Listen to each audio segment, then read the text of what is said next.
Hello, people, and happy Turkey Day. And we got some Thanksgiving news for you right now.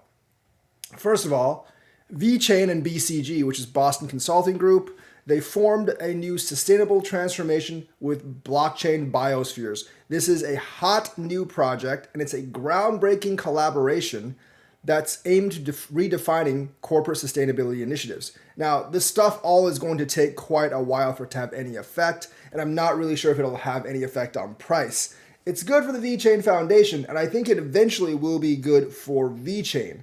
But for right now, I would not look towards like price movements based on this stuff. It will probably drive hype during like the bulk of the bull run, but that's still about a year away. They want to introduce blockchain biospheres, which is an innovative solution leveraging blockchain technology to address pressing environmental concerns. Now, this will result in more transactions, but not quite the amount of transactions needed to push price. But like I said, it does get people talking about this stuff. And overall, it's good for the ecosystem.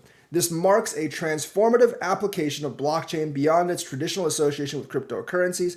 VeChain and BCG's collaboration signifies a paradigm shift in sustainable development, introducing blockchain biospheres as modular ecosystems designed to combat diverse unsustainability challenges. Obviously, sustainability is going to be very, very big in the future. VeChain's been working on that in addition to logistics for several years now, and they've made some strides in the area. So the partnership pioneers a new era in sustainability development, offering a transparent and efficient means to tackle global sustainability challenges. I mean, I know a lot of people don't believe in ESG, but it is a really big industry. If not in the United States, then in Europe with like carbon credits, like greenhouse gas emissions, and all this other stuff. By integrating blockchain technology to sustainability initiatives, VeChain and BCG aim to create tangible and measurable impacts across various industries. Now, a lot of industries are going to be doing this. My sister actually works in the industry. She's a sustainability consultant.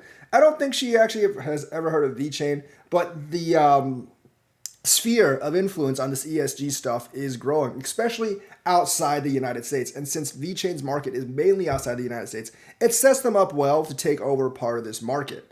So they envision it as a customizable, adaptable ecosystem tailored to address specific sustainability issues. And of course, they're going to leverage blockchain's transparency and immutability. These biospheres aim to track and validate sustainability efforts across the entire life cycle of a product or initiative. So like how much of a carbon footprint does X product actually really have? And that's going to go from sourcing the materials to waste management. Each stage is securely recorded. Now, this obviously, if you do well here, you can have a big PR campaign about how your stuff is sustainable. I think that's kind of like Whole Foods' entire model.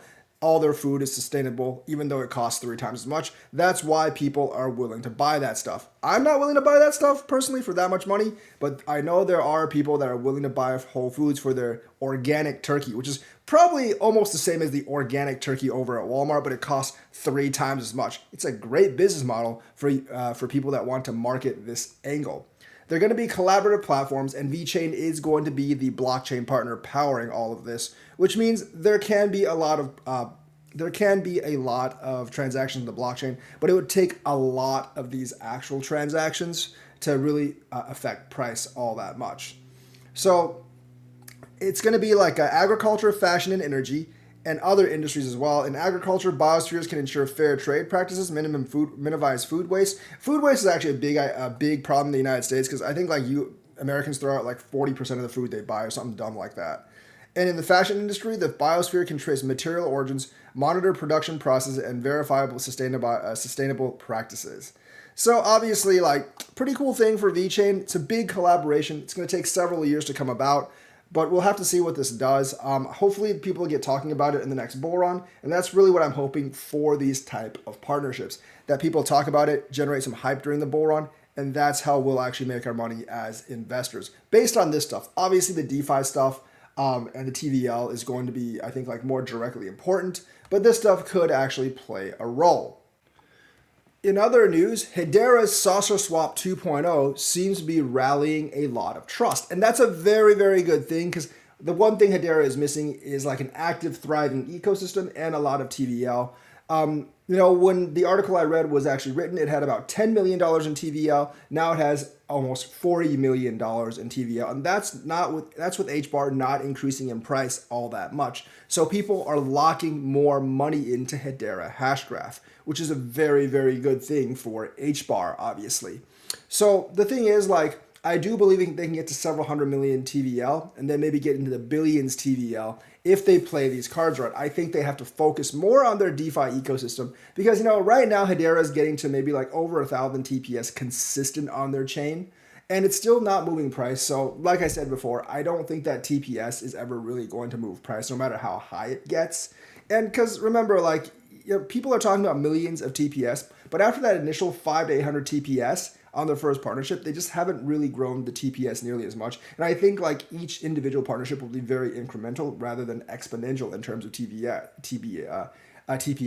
And the thing is, like, I don't think you're going to get enough transactions to really move the price. I think it's going to be years and years before you get to 10,000, 20,000 transactions per second. And even at that point, I'm not really sure if you can actually move the price at that point, because I don't think these blockchains are actually designed to move the price at that point, especially for Hedera, because transactional costs are very consistent. They don't really vary no matter how much Hedera is. It's always like 0.00001 cents or something, and it's just going to take way too many TPS for that to actually matter.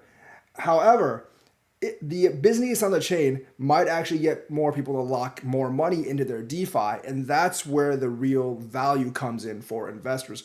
I do believe Hedera has something really good going for them. They have a busy chain, and I do believe that, I think the trustworthiness of that chain will actually build pretty high.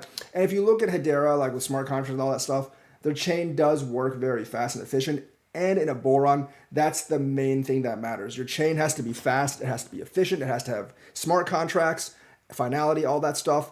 And generally, Hedera has all that in the bag. So I do think they have the right formula for growth on their blockchain. It just matters to see if they can get people to actually invest in that DeFi to create value for us, the investors, because that's all we really care about, creating value for us as investors. And I do believe Hedera can actually do that. XRP might be getting an ETP in Europe in December. Now, it's going to be a DeFi technology incorporated. It's going to be an exchange traded product. We have ETFs here. They have ETPs over there based on Ripple's XRP. This is not going to be their first ETP. They already have Uniswap ETP and Cardano ETPs. And this is good for whichever coin gets the ETP, mostly because it provides liquidity for that coin. And I think the more liquidity you have, like the stronger the market is, I think the more likely that the US would actually approve an ETF for the coin as well, because of the liquidity. Although it doesn't really seem to have that much effect on the SEC decisions because the SEC is just basically being an ass at this point. So the ETP is slated to debut in early 2023 on a European exchange through Valor Incorporated.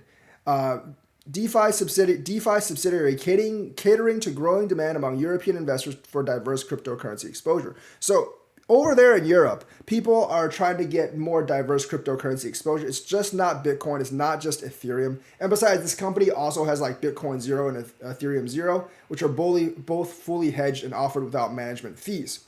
And of course, this is going to be part of their broader strategy to get more of these funds into institutions' hands and into people's hands. So now they have Bitcoin Zero, Ethereum Zero, Uniswap, Cardano, and XRP. They also have like Bitcoin Carbon Neutral, which is, I guess, investing in Bitcoin mining that's using sustainable energy.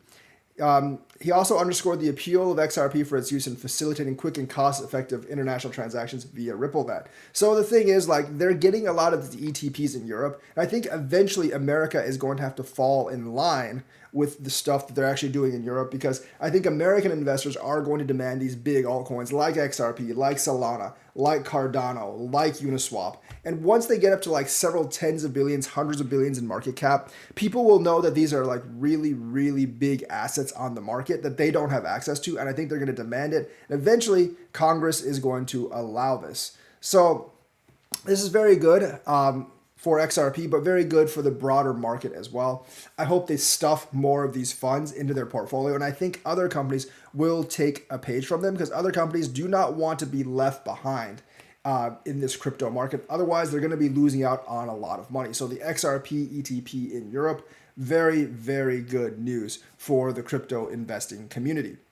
I need to talk a little bit overall about like all these hacks in crypto that we've seen. You know, we've had the Polynex hack, we've had the Huobi hack, and now we've had this like KyberSwap hack. You know, all within the course of like the last 2 weeks, and it's resulted in more than $200 million being stolen. This is serious stuff because like we bitch about the banking system all the time, but there aren't all these hacks going on all the time. If robbers go rob a bank, how much do you think that money can they carry out? A couple million, tens of millions if they're lucky, and if they don't get caught. I mean, every time there's a hack, it's like tens of millions, hundreds of millions of dollars. There's like for a much, much smaller market like crypto, we have like many times the amount robbed from people, stolen from people as the traditional market. So at this point, I still don't think it's ready for mainstream adoption, mainly because people won't trust it. Like, if your bank has like breaches every once in a while, you're probably not going to trust that bank. And people are looking at the crypto industry as a whole. I think like a lot of the crypto industry still looks at hackers like heroes or something for some odd reason. They don't see them as thieves, but they are nothing but just dirty thieves for the most part. And they basically just take the money and hold it for ransom. So the thing is, like, we actually need to clamp down on these bad actors, and a lot of them are inside jobs. Like, we need to stop having these, $50-100 million hacks like every 2 weeks. I mean, this guy that just hacked Kyber, he's basically just like teasing us by saying, yeah, I'm going to go take a nap and then we're going to discuss. I mean, like, you can't take people aren't going to take an industry like that seriously.